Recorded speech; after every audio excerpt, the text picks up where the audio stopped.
Hey everyone, welcome back to the show. Today we are talking about one of the most fundamental structures in English, something you use every single day in almost every conversation, and yet it is something that learners at every level get wrong constantly, sometimes without even realizing it. The structure is there is and there are. Yes, and what I find interesting about this topic is that it looks so simple. Just two words, there is, there are. But the rules around when to use each one, how to use them across different tenses, how to make questions and negatives, and where people go wrong are worth understanding deeply. Today, we are going to cover all of it. So let us start with the most basic explanation. What does there is and there are actually do? This structure is used to tell someone that something exists or is present in a place or situation. You are introducing something, announcing its existence, telling someone that something is there. There is a cat in the garden. You are telling someone that a cat exists in the garden. There are 3 messages in your inbox. You are telling someone that messages exist in their inbox. You use there is when what follows is singular, one thing, and you use there are when what follows is plural, more than one thing. There is a problem. Problem is singular, one problem. There is. There are several problems. Problems is plural, more than one. There are. That is the core rule. Singular noun equals there is, plural noun equals there are. Now, let me explain why this structure exists, because I think understanding the reason behind it helps you use it more naturally. In English, when you want to introduce something for the first time, to tell someone about something they do not know about yet, you use there is or there are. It is the announcing structure. Think of it as a knock on a door. There's someone here to see you. Before this sentence, nobody knew anyone was there. The there is announces their presence. Whereas if you said, a person is here to see you, that is fine, but it assumes the listener already knows about the person somehow. There is a person here to see you is introducing new information. That announcing and introducing function is the heart of there is and there are. Now let's go through the different forms, because there is and there are appear across many tenses and structures in English. Present simple. There is a book on the table. There are 5 students in the room. This describes what exists right now. Present continuous. There is a meeting happening right now. There are lots of people waiting outside. The is in there is stays the same, but the action is in the continuous form. Past simple. There was a tree in the garden when I was young. There were many problems with the original plan. Was for singular in the past. Were for plural in the past. Present perfect. There has been a change in the schedule. There have been several complaints. Has been for singular, have been for plural. Past perfect. There had been a misunderstanding before they met. There had been 3 delays already by the time we arrived. Future with will. There will be a meeting tomorrow. There will be many opportunities ahead. Will be for both singular and plural. Future with going to. There's going to be a storm tonight. There are going to be changes announced next week. That's a really important one. There is going to be or there are going to be for future events, not there is going to are or any mixed form. Modal verbs. There might be a problem. There could be a solution. There should be more information soon. There must be a mistake. The modal comes between there and be. So the pattern across all tenses is there plus a form of to be plus the noun. The form of to be changes to match the tense, and the verb to be agrees with the singular or plural noun that follows. Now let me talk about questions and negatives, because these are extremely common and learners need to know them well. To make a question with there is, you flip the order. Is there a problem? Are there any questions? Was there a message for me? Were there many people at the event? Has there been any news? Will there be enough time? The question form is simply the verb to be followed by there, followed by the noun. Is there? Are there? Was there? Were there? Has there been? Will there be? And in casual spoken English, you'll often hear, "Are there any questions?" shortened to "Any questions?" Or even, "Is there any news?" shortened to "Is there any news?" These contractions are natural in everyday speech. For negatives, you add not. There is not a problem. There is no problem. There are not any seats left. There are no seats left. There was not enough time. There were no objections. Both "there is not" and "there is no" work for negatives. There is not a solution yet. There is no solution yet. Both are correct. The no version is slightly more emphatic.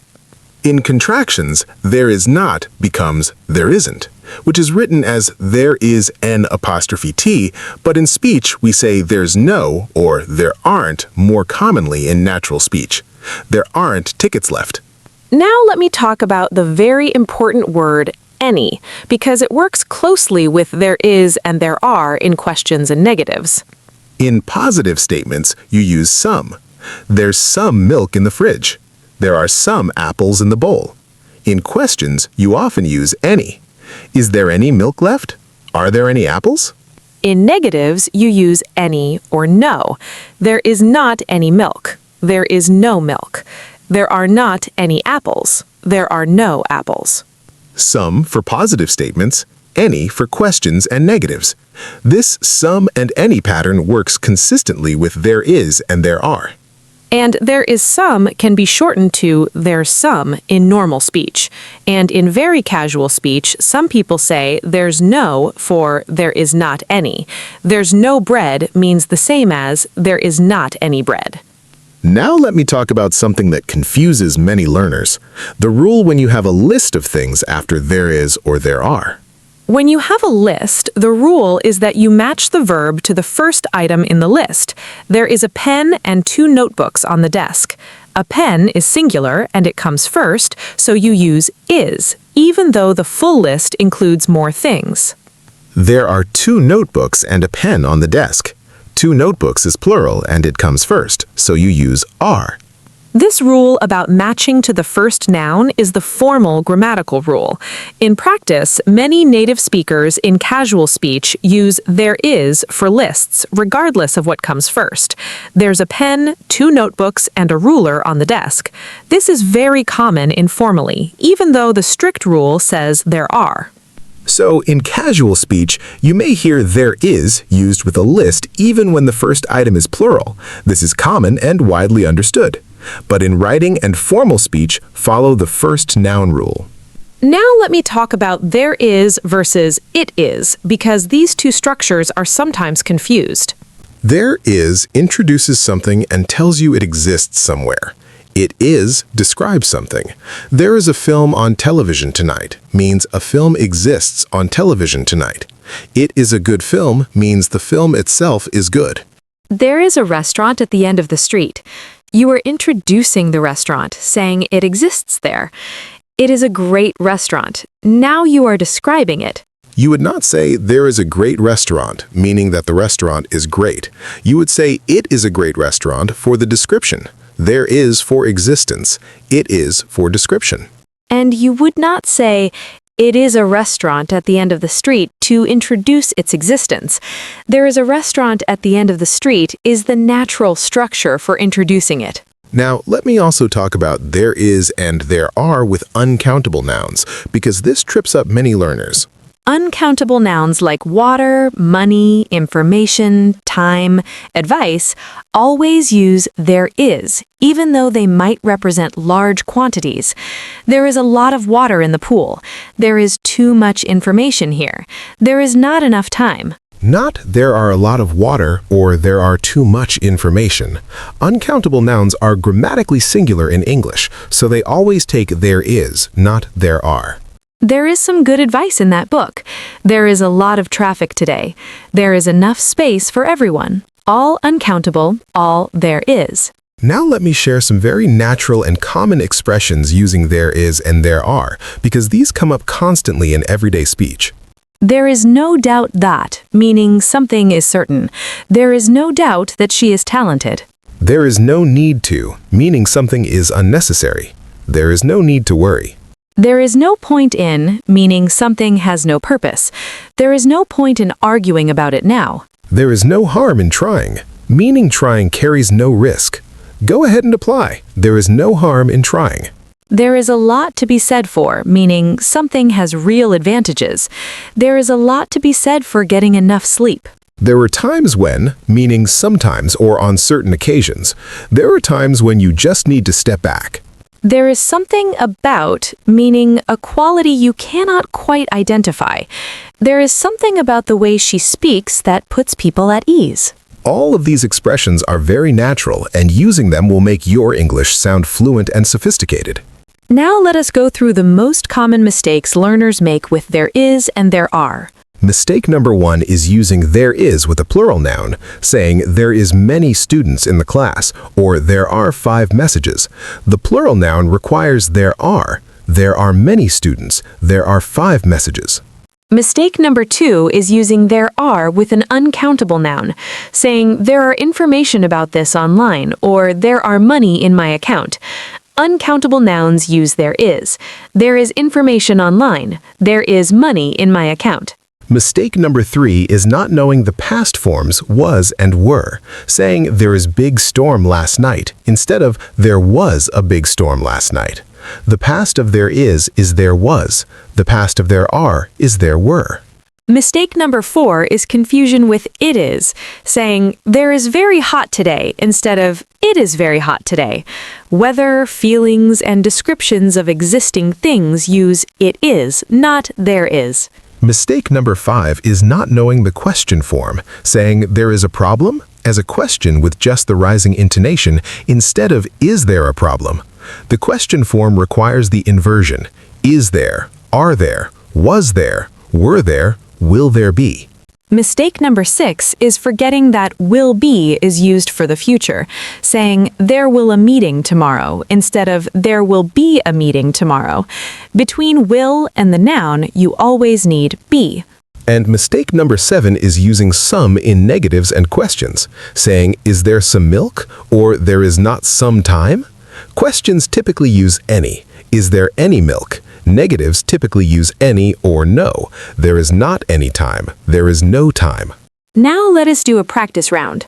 I will give you a situation, and you form the correct there is or there are sentence. Ready? You want to say that a bank exists on the corner of the street. There is a bank on the corner of the street. Singular noun, there is. You want to tell someone that 30 people are waiting for them. There are 30 people waiting for you. Plural, there are. You want to ask if any emails came in while you were away. Were there any emails while I was away? Past tense question, were there? You want to say that there is a lot of rain expected next week, in the future. There is going to be a lot of rain next week. Future with going to. There is going to be. You want to say that no solution has been found yet, up to now. There has not been a solution yet, or there has been no solution. Present perfect, has been. You want to warn someone that several difficulties might come up. There might be several difficulties. Modal with be, there might be. Someone asks if there is any coffee left, and there is none. There is no coffee left, or there is not any coffee left. Negative, there is no. You want to say that no problem existed before a certain point in the past. There had been no problems before that point. Past perfect. There had been. Every answer was right, clear and well-formed every time. And listeners, I hope you were working through each one. The pattern is always there plus the right form of to be plus the noun, and the form of to be matches both the tense and singular or plural. Now let me close with something that will help everyone feel confident about this structure going forward. Please. There is and there are among the most used structures in the entire English language. You will use them dozens of times today without even thinking about it. There is traffic. There are people waiting. There was a problem. There will be a meeting. And the rule is actually quite simple once you feel it. Singular thing, there is. Plural things, there are. Past, was or were. Future, will be or going to be. Uncountable, always there is. And when you make a question, just flip the verb to the front. Is there, are there, was there, were there, will there be. These patterns are reliable, they do not change, and every time you use them correctly, you are speaking core English correctly. That's something to feel genuinely good about. Thank you so much for being here today. We hope there is and there are feel completely natural and clear, and that you feel ready to use them confidently across every tense and situation. Keep going, and we'll see you in the next episode.